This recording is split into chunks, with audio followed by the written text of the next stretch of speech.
Contract आहे इथं गुजरातची कंपनी आहे ना? हा गुजरात. गुजरातची कंपनी आहे. बरं बरं. आणि हे कामगार तर सगळे आंध्रा वगैरे? हे सर हे कामगार नाही सर, ही एक एजन्सी आहे सर, ती फक्त सर्वे करत आहे. नाही, पण एवढी एजन्सी आपल्या महाराष्ट्राला काय भीक लागली का या लोकांनी सर्वेला एजन्सीला तिकडे बाहेरच्या राज्यातली लोक आणली? म्हणजे कॉन्ट्रॅक्ट गुजरातच्या कंपनीला, माणसा सर्वे करणारी कंपनी आंध्राची. नाशिकमध्ये असंख्य कॉन्ट्रॅक्टर आहेत, नाशिकमध्ये असंख्य कामगार आहे, बेरोजगार आहे, त्यांना का वापरत नाही आपण? नुसते ते मशीन घेऊन फिरताय. हे कामं तर माझे महाराष्ट्रातले पोरही करू शकता ना. साहजिक आहे ना सर.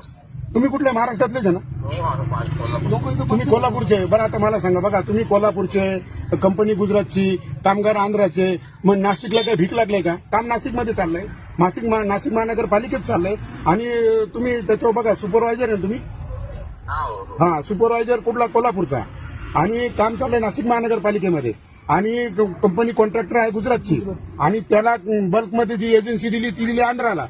हे नक्की एकूणच आपलं या अक्षय कुंभमेळ्याचं काम आहे ते?